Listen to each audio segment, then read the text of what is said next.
सबको कोई ना कोई जामबंद चाहिए जगाने के लिए। शक्ति तो है लेकिन शक्ति का बोध नहीं है। क्यों?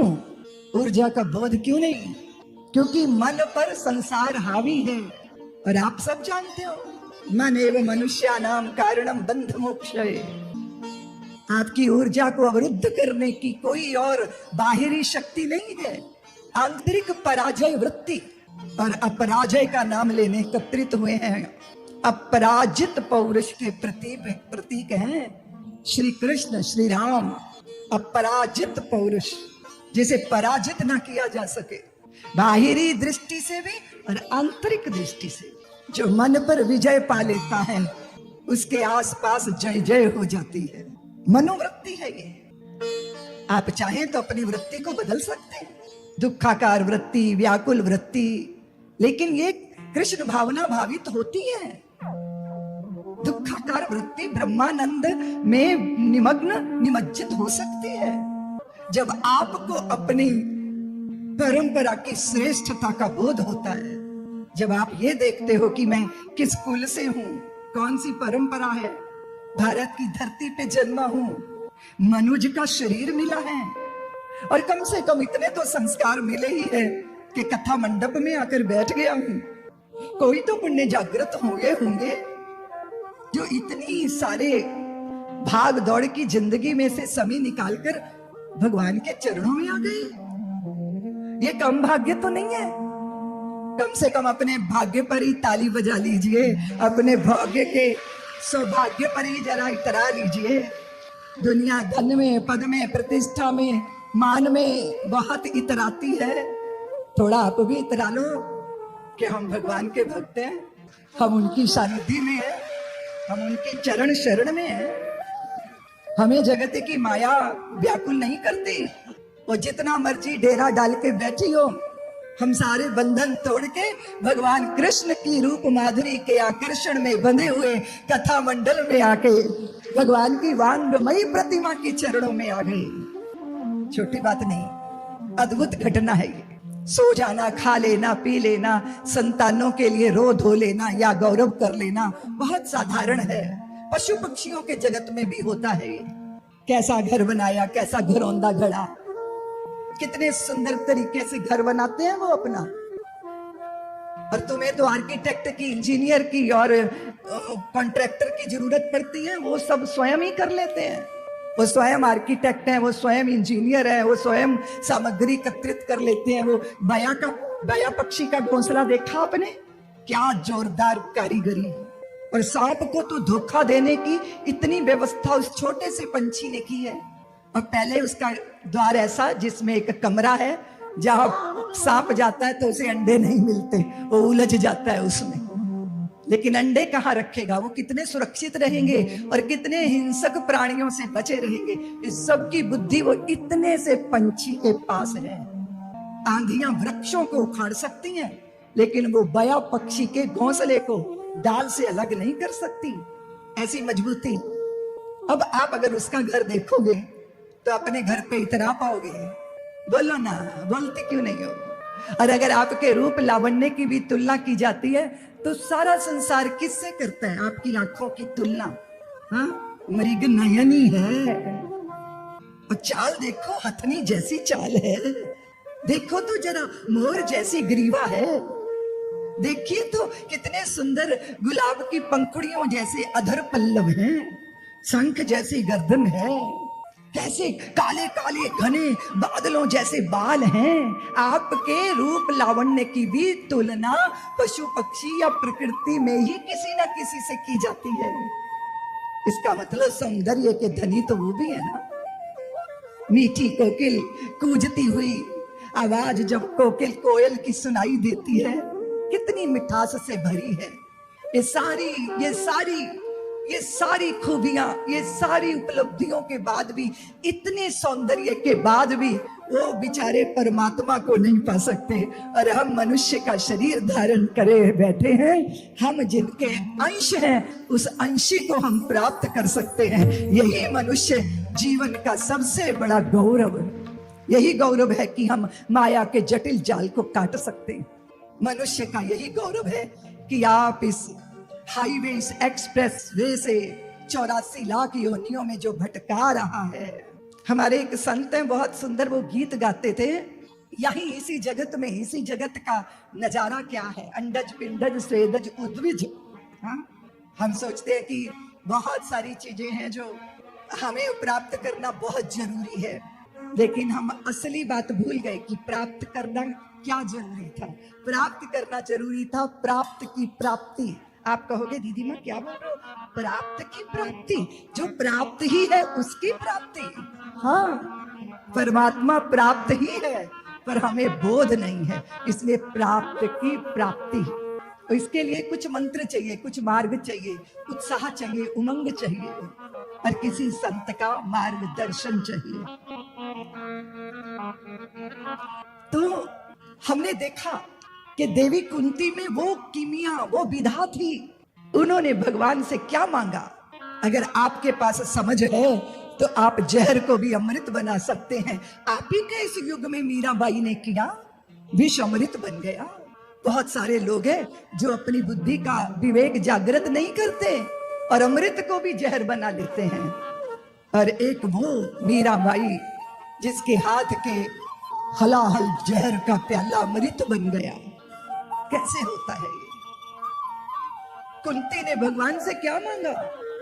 विपदा संतो नाशस्व तत्र तत्र जगद्गुरो भवतो दर्शनम यक्ष्याद पुनर्भव दर्शनम। भक्त का लक्षण है वो कभी नहीं मांगता सुख दे दो, सुख दे दो। तुम सुख शांति ढूंढते फिर रहे हो, यहाँ सुख शांति की तलाशने की जरूरत नहीं है, यहाँ दृष्टि को अर्जित करना है।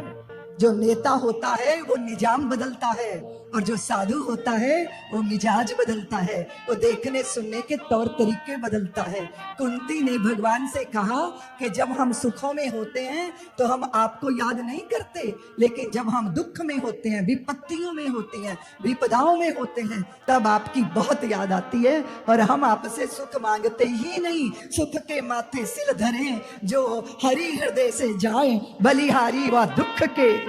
हमें वो दुख अच्छा नहीं, बहुत अच्छा लगता है दुख। मैं लाक्षागृह की आग में जलाई जाऊं, मैं पुत्रों के साथ बन बन भटकती रहूं। क्यों? जब विपत्ति आई तब आप सम्मुख आकर खड़े हो गए। आपने हमारी पुकार को सुना। आप तो सब जानते हो पांडवों के जीवन का कष्ट और दुख, इससे बड़े कष्ट कहीं हो सकते हैं? गुरुकुल के वे नौनिहाल वनों में भटकते रहे, लेकिन कभी हृदय में हताशा नहीं आई, कभी हृदय में विषाद नहीं आया। परिस्थितियां की प्रतिकूलता ये व्यक्ति को नहीं तोड़ती, उसकी पराजित चित्तवृत्ति उसको तोड़ देती है, उसे खंडित कर देती है।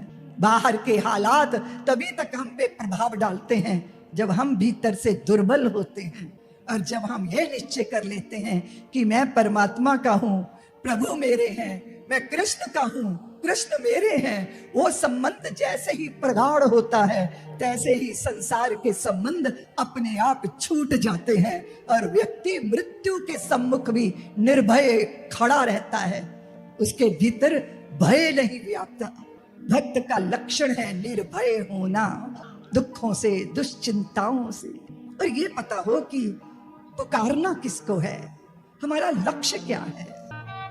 कितना द्वेष रखता था दुर्योधन। अब आप सोचो, दुर्वासा जैसे क्रोधित व्यक्ति, दुर्योधन ने उनको भोजन इत्यादि करवा के बोले कि आप ना मेरे भाई के पास भी जरूर जाना, युधिष्ठिर के पास जरूर आप भोजन करने जाना। और वो कहां पर थे? वो वनवास भोग रहे थे, ना साधन थे ना कुछ था। और दुर्वासा अकेले तो चलते नहीं थे, न जाने कितने कितने शिष्यों की फौज उनके साथ चलती थी। और पहुंचे भी तो कब पहुंचे?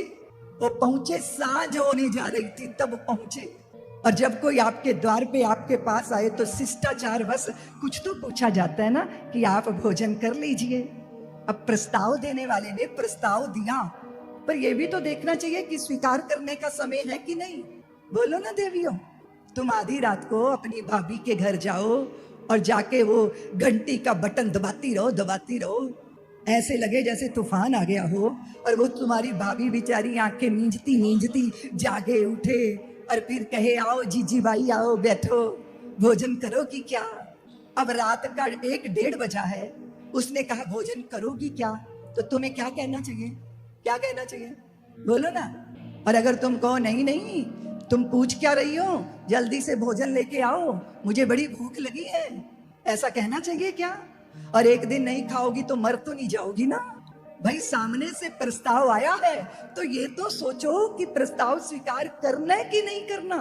धर्मराज ने हाथ जोड़कर कहा कि प्रभु भोजन, हाँ क्यों नहीं करेंगे, हम भी करेंगे, हमारे चेले भी करेंगे, पर पहले हम स्नान करने जाएंगे, स्नान कर ले, संध्या कर ले, भोजन करेंगे। अब वो हाय हाय कर रही हैं द्रौपदी, वो कह रही है कि ये आपने क्या किया, उनको निमंत्रण दे दिया। अरे वो अक्षय पात्र मैं उसे साफ करके मांज धो के रख चुकी हूँ, अब वो कोई व्यंजन नहीं देगा। क्योंकि वो भगवती द्रौपदी जब पा लेती थी तब अक्षय पात्र फिर कोई व्यंजन नहीं प्रकट करता था। अब क्या होगा, अब दुर्वासा के कोप से तो हमें कोई नहीं बचा सकता।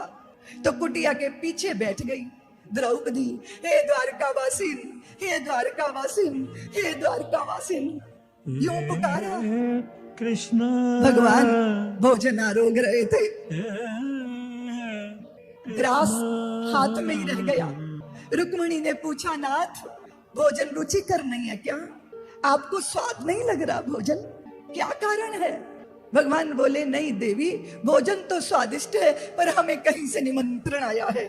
क्षणाद्र में, एक पल में कहां आ गए, कुटिया के द्वार पर नहीं, कुटिया के पिछवाड़े, क्योंकि वही तो बैठी रो रही थी द्रौपदी। भगवान बोले सखी उठो, जल्दी करो, मुझे बहुत भूख लगी है, मेरे भोजन का प्रबंध करो। द्रौपदी बोली तुम भी भूखे चले आए। सामान्य दिनों में मैं कहती थी भोजन कर लो, नहीं अभी नहीं। अब मैं अक्षय पात्र को मांझ के रख चुकी हूँ, उधर दुर्वासा शिष्यों सहित खड़े हैं द्वार पर, आपको भी भूख लगी है। भगवान बोले कि तुम बहुत शीघ्रता करती हो सखी, तुम काम करने में बहुत, देखो जरा अक्षय पात्र देखो, कुछ होगा उसमें। और अपनी कन्नी उंगली से नखाग्र से उखाड़ लिया वो बथुए के शाख का पत्ता जो अक्षय पात्र की तलहटी पे लगा था, उसे उखाड़ा, मुख में रखा और भगवान बोले कृष्णे मैं तृप्त हो गया, कृष्णे मैं तृप्त हो गया, सखी मैं तृप्त हो गया। और जब भगवान कृष्ण तृप्त हो जाए तो त्रिलोकी में कौन है जो भूखा रह जाए। उधर दुर्वासा जी अपने शिष्यों के साथ स्नान कर रहे नदी में, सबके पेट फूल गए, पेट फूल के तुम्बड़े जैसे बन गए। चेलों ने कहा गुरुजी अब क्या होगा, अगर युधिष्ठिर का भोजन करेंगे तो करने लायक स्थिति नहीं है, और नहीं करेंगे तो भी ठीक नहीं है, फिर क्या करना चाहिए। दुर्वासा के शिष्यों ने कहा कि गुरुजी यहीं से चुपचाप सरक जाना चाहिए। और सारी दुर्वासा की फौजें अबाउट टर्न हो गई, वहां से विपत्ति से बच गए पांडव। किसने बचाया, किसने बचाया। जिनकी शरण में है उनके प्रति एक निष्ठा है, एक निष्ठ भक्ति इसको बोलते हैं। सनातनियों की भक्ति का तो कहना ही क्या, पता नहीं किस किस को मुर्दों को पूजते हो, तुम्हारी कामनाएं कहां कहां तुम्हें नाक नहीं रगड़वा देती। आश्चर्य होता है, इतनी समृद्ध परंपरा के संवाहकों को कामनाओं से व्याकुल होते कहीं भी नाक रगड़ते जब मैं देखती हूं तो भारी आश्चर्य होता है। तुम्हें अपने आराध्य पे भरोसा नहीं है, और अगर भरोसा नहीं है तो फिर ये कैसी भक्ति। इसीलिए तो चिंताओं से घिरे हो। अगर शरण में हो तो चिंता तुम्हारे आसपास फटकनी नहीं चाहिए, क्योंकि फिर तुम्हारे हृदय का ये भाव कि राजी है उसमें जिसमें तेरी रजा है। यहाँ यूं भी वाह वाह है और यूं भी वाह वाह है। कुंती सुख की डिमांड नहीं करती, वो दुखों को निमंत्रण देती है। और फिर यह भी तो है, किसी भी तरह का दुख अगर आप उसे दुख नहीं मानते तो वो आपको दुखी कर ही नहीं सकता, क्योंकि स्वीकृति में ही सुख है। दुख तब तक दुख देता है जब तक हम उसके विरोध में खड़े होते हैं। जब उसके प्रति हम स्वीकार भाव कर लेते हैं तो वो हमें भीतर से व्याकुल नहीं करता। ये है धर्म की दृष्टि। ये दृष्टि है जी। इस दृष्टि को अर्जित करने के लिए आप सत्संग में आते हो, जीवन हल्का हो जाए, विषाद मुक्त हो जाए। इस संसार में कोई भी चीज ऐसी नहीं है जो आपको आपके लिए सोचनीय विषय हो। कोई भी चीज ऐसी नहीं है। बुढ़ापे में तो घुटनों में दर्द होगा ही, हाँ। अब वृद्धावस्था आ गई है, शरीर जर्जर हो गया है, तो शरीर कष्ट में होगा। कष्ट और दुख में फर्क है देवियों। कष्ट शरीर को होता है, दुख मन को होता है। और हम शरीर के कष्टों से उतने परेशान नहीं है जितने मन से खड़े किए गए दुखों से परेशान है। और वो सारे दुख ज्यादातर फेक, झूठे, हमारे मन घड़ंत। क्यों? दूसरों से हमें सम्मान पाने की आशा है। क्यों? आखिर क्यों? हम क्यों सोचते हैं कि सभी हमें प्यार करें? ऐसी क्या खासियत है हमने कि सब हमें प्यार करें? हाँ, आप आजाद हो ये कहने में कि मैं सबको प्यार दूं, मैं सबको सम्मान दूं, मैं सबको सुविधा दूं। प्यार करो पर प्यार ना मांगो। गैरों से क्या, अपनों से भी सपनों का संसार ना मांगो। प्यार करो पर प्यार न मांगो। देखो फलदायी वृक्षों को कितने नम्र रहा करते हैं, फल वाले होकर भी तन पर पत्थर का कठिन प्रहार सहा करते हैं। सीखो उनसे, सीखो उनसे, स्नेह देकर बदले में सत्कार न मांगो। प्यार करो पर प्यार न मांगो। अगर मुक्ति का मंत्र चाहिए तो मुक्ति का मंत्र ये है कि आप जितनी भी सांसारिक बातों के लिए व्याकुल होते हो, दुखी होते हो, कहां दृष्टि है आपकी? बहुतों ने आपको प्यार दिया, सम्मान दिया, बहुतों ने, आपकी वहां दृष्टि नहीं है। जिसने आपको नमस्ते नहीं की ना, आप उसी का ख्याल किए जा रहे हो। कितनी नक चढ़ी है, कभी कभी करती नहीं है नमस्ते। इसको सम्मान करना ही नहीं आता, ऐसा ही तो सोचते रहते हो। यहाँ कुंती ने कहा, विपत्ति भी मेरे लिए सुखकारी है, क्योंकि मुझे आपका स्मरण बना रहता है, आपकी याद बनी रहती है। बहुत भगवान को स्मरण है किसी अपने एक भक्त का, वो स्मरण है भीष्म पितामह का। एक एक व्यक्ति का चिंतन करो सनातनियों। गंगा पुत्र देवव्रत, उनके रथ के पहियों की लीकों को देखकर संसार उसका अनुगमन करता था। ऐसे बलिष्ठ, ऐसे तेजस्वी, ऐसे त्यागी, ऐसे तितिक्षु, उनको देख लो जरा। अपने पिता के अनमने होने पर उनको फिक्र हुई कि मेरे पिता को ऐसी क्या तकलीफ है, मेरे पिता इतने उदास क्यों रहते हैं, शांतनु क्यों उदास रहते हैं। तो अमात्यों ने बता दिया कि आपके पिता को प्रेम हो गया है। वो कैवर्त राज की पुत्री, उसके नयन बाणों से उनका हृदय बिंद गया है, इसलिए उनका मन अनमना सा है। तो पहुंच गए थे गंगा पुत्र कैवर्त राज के पास। भीष्म जी को तो पता ही नहीं था, देवव्रत को पता ही नहीं था कि मेरे पिता भी आए थे कैवर्त राज की पुत्री का हाथ मांगने। पर उसने शर्त लगा दी कि मेरी ही पुत्री की कोख से जो संतानें जन्मेंगी वही राज्य की अधिकारी बनेगी। तो शांतनु भले ही प्रेम में हो, पर अपने पुत्र के साथ ऐसा न्याय कैसे कर सकते थे। और अगले दिन देवव्रत पहुंच गए। कैवर्त राज ने कहा, हाय हाय, कल बाप आया था, आज पुत्र आ गया।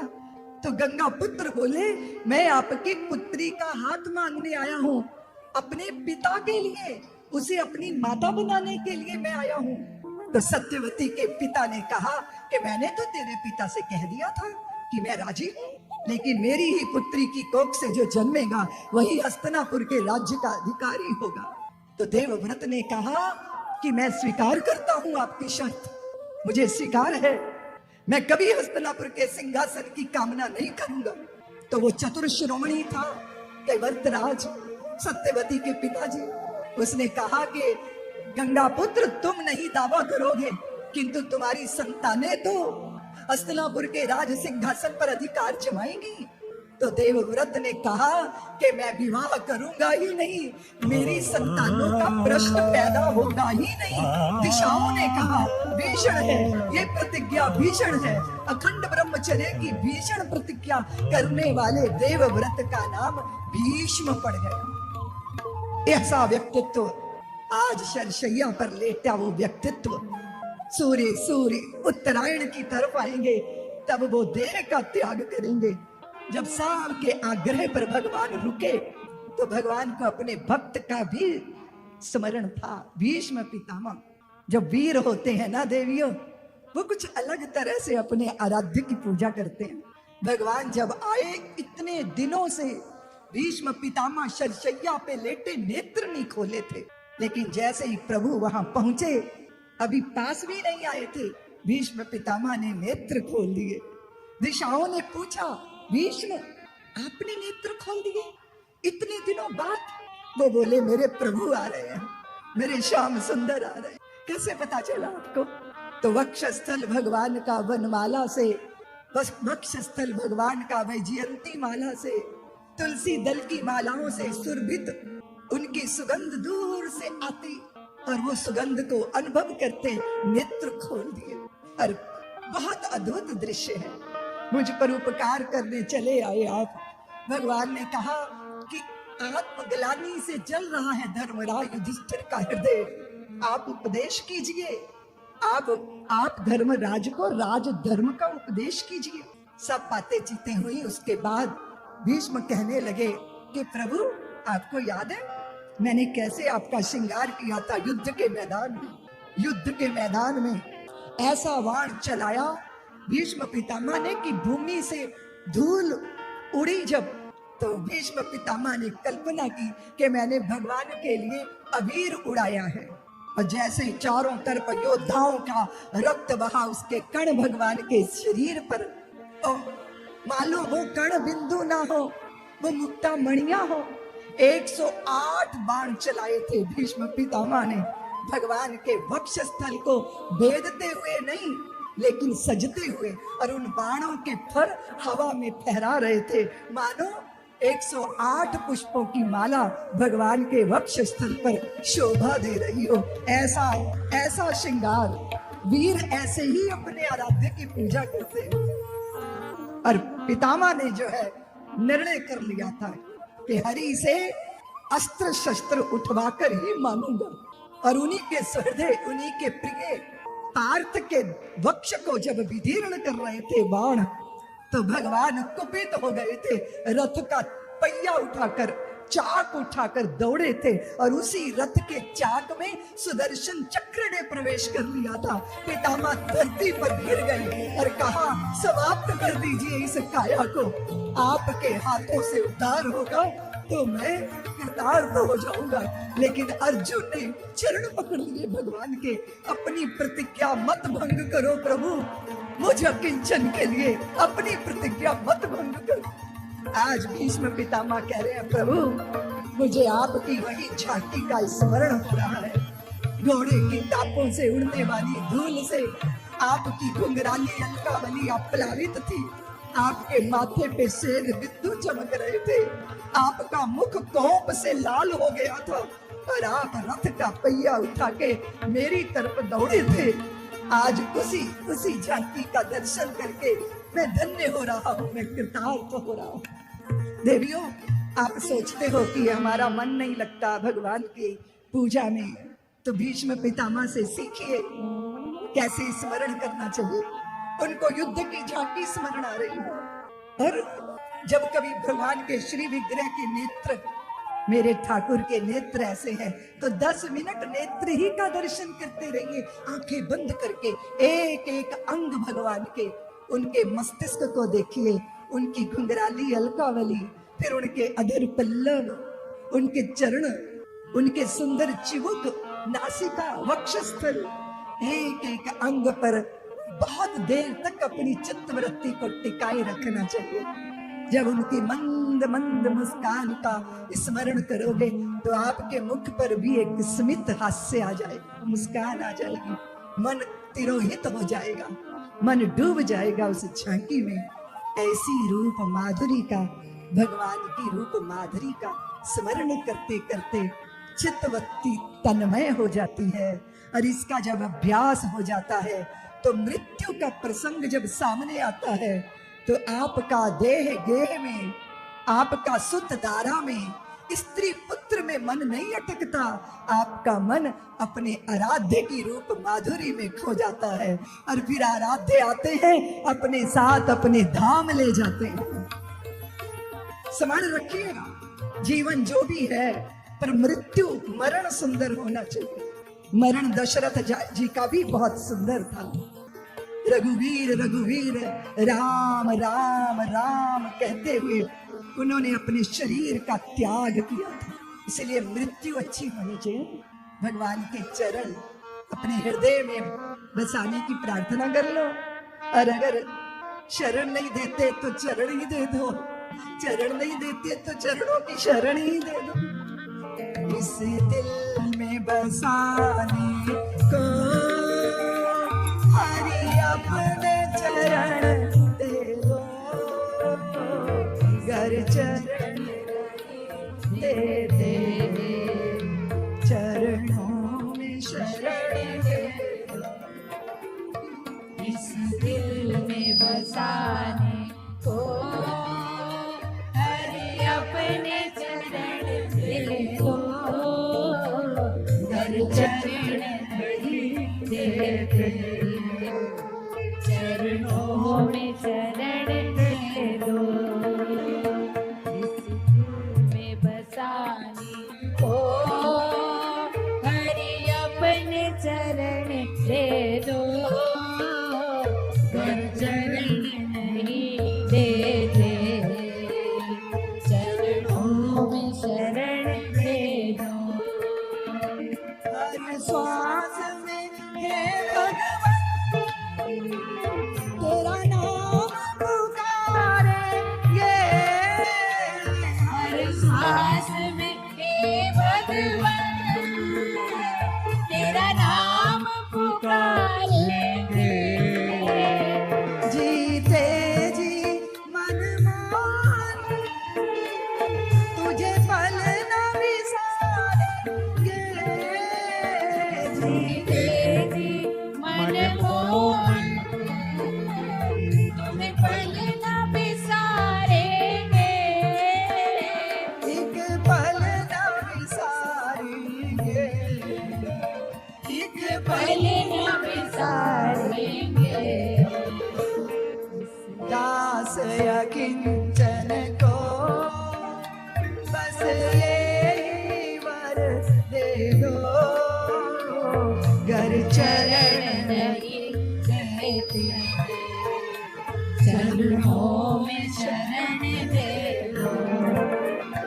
इस दिल में बसाने को हरि अपने चरण दे दो, हर चरण नहीं देते, चरणों में शरण दे दो।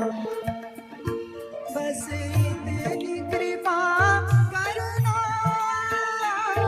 संसार भले रूठे, बस इतनी कृपा करना, संसार भले रूठे, बस इतनी कृपा करना, संसार भले रूठे, बस इतनी कृपा करना, संसार भले रूठे, संसार में भी रहकर तेरा ध्यान नहीं छूटे, संसार में भी रहकर तेरा ध्यान नहीं छूटे, हरि ध्यान नहीं छूटे, हरि ध्यान नहीं छूटे। चरणों में जीवन दो, चरणों में मरण दे दो, घर चरण नहीं देते, चरणों में शरण दे दो।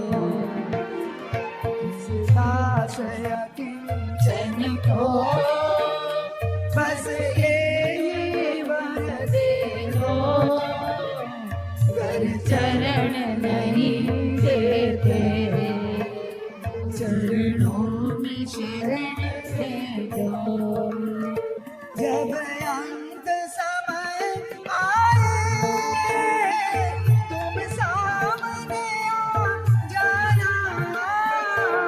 जब अंत समय आए तुम सामने आ जाना जब अंत समय आए तुम सामने आ जाना जब अंत समय आए तुम सामने आ जाना संग हो राधा रानी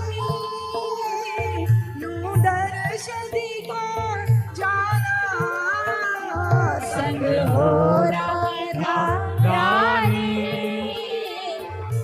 दर्श दिखा जाना हरि दर्श दिखा जाना हरि दर्श दिखा जाना इस दास अकिंचन को बस ये ही वचन दे दो घर चरण नहीं देते चरणों में शरण दे दो इस दास अकिंचन को बस ये ही वचन दे दो घर चरण नहीं देते चरणों में शरण दे दो इस दिल में बसाने को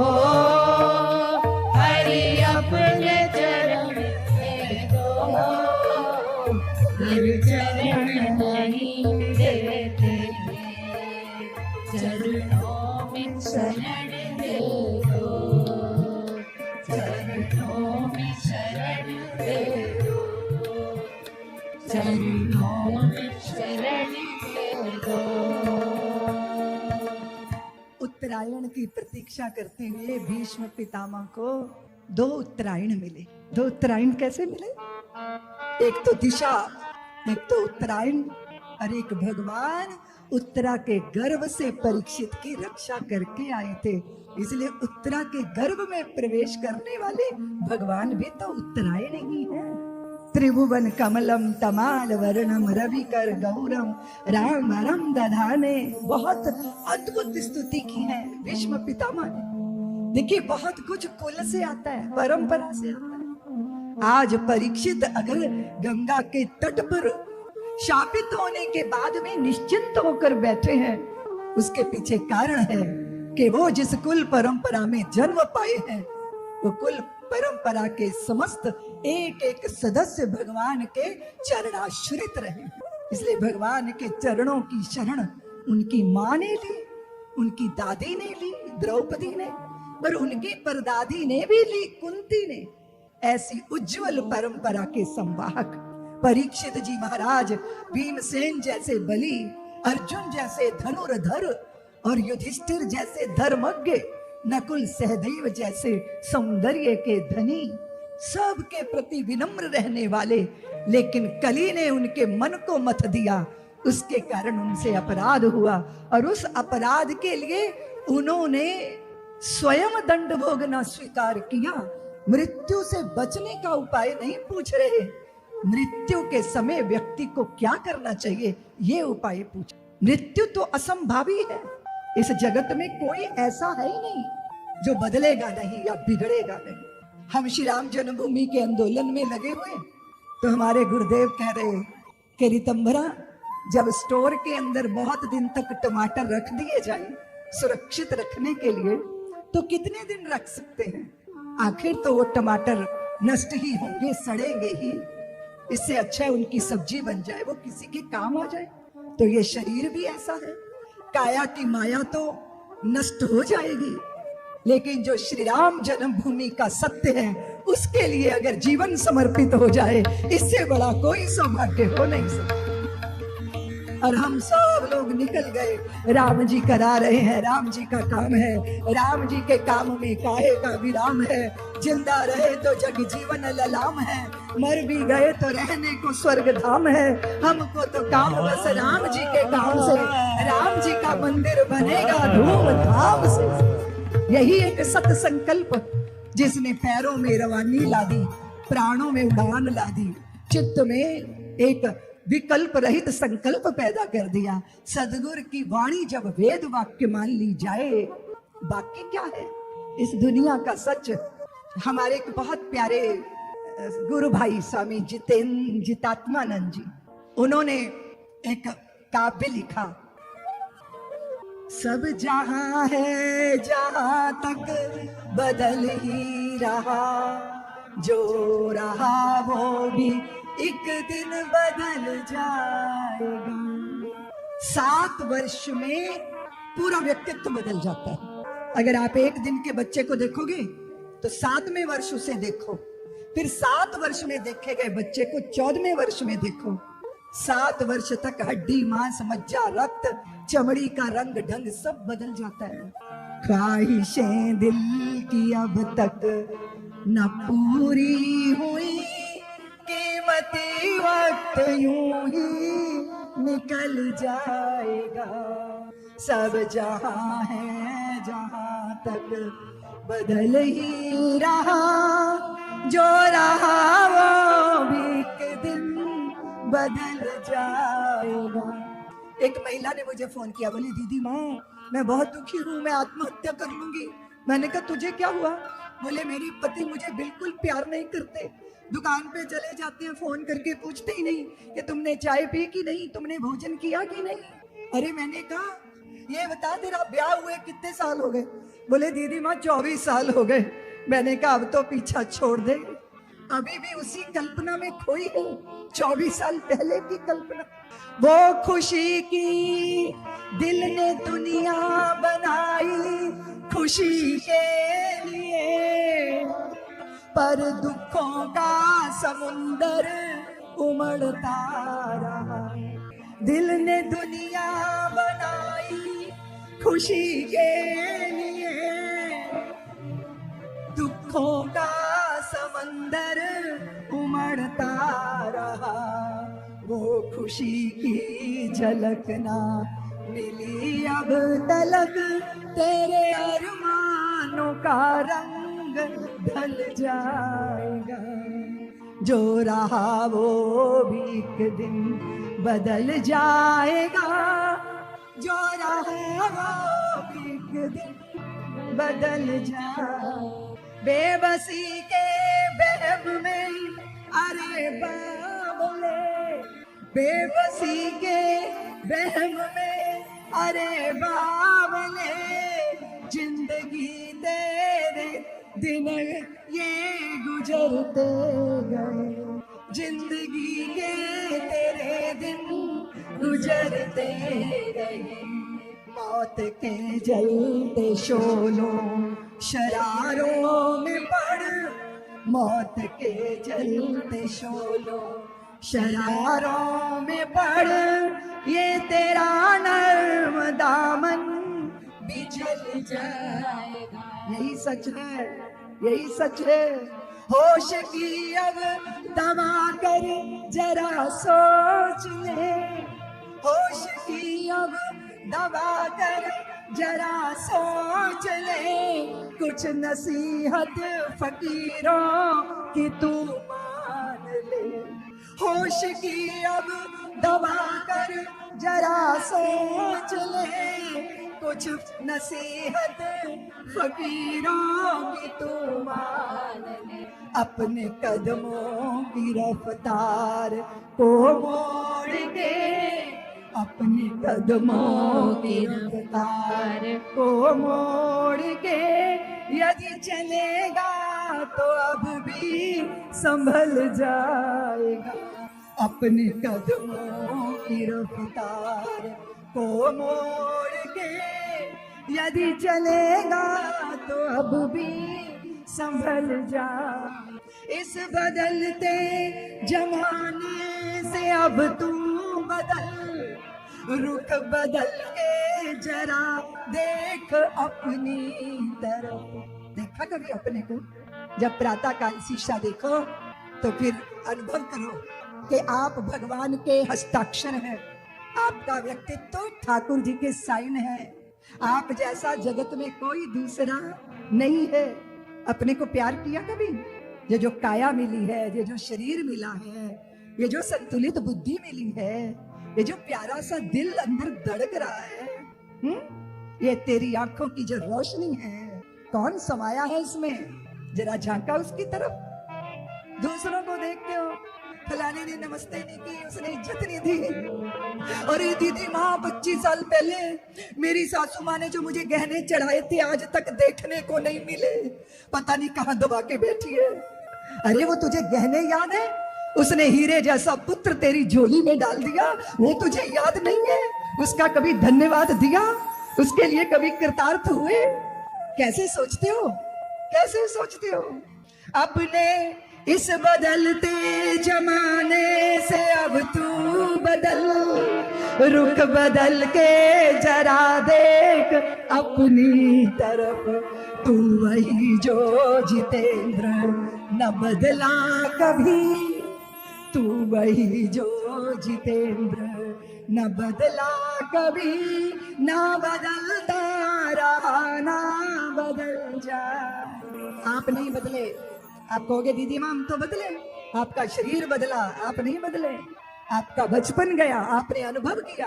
आपकी जवानी आई, आपने अनुभव किया। आपकी वृद्धावस्था आई, आपने उसे देखा। आपको लगता है कि आप बदल गए? नहीं, आप बदलने वाले नहीं है। आप इस बदलाहट को देखने वाले हैं, आप परिवर्तन का अनुभव करने वाले हैं। और जो अपने शरीर की अवस्थाओं का साक्षी है, वो मृत्यु का भी एक दिन साक्षी बनता है। इसलिए शरीर की मृत्यु होती है, तुम्हारी मृत्यु कभी नहीं होती, क्योंकि तुम अमृत हो। अमृत हो जो कभी मरता नहीं है। इसलिए सारा संसार बदलेगा, पर आप नहीं बदलेंगे। क्यों? क्योंकि आप चैतन्य हो। आप क्या हो? न मंत्र हो, न तंत्र हो, न यंत्र हो, न तीर्थ हो, न वेद हो, न देव हो। तुम कौन हो? चिदानंद रूप शिवोहम शिवोहम, अहम निर्विकल्पो निराकार रूपो, विभुर्व्याप्य सर्वत्र सर्वेन्द्रियाणि, सदा में समत्वन वंदन मोक्ष। चिदानंद रूप शिवोहम शिवोहम। इसलिए जो परिवर्तनशील है, उसके आकर्षण में अपनी मति भ्रमित मत करो।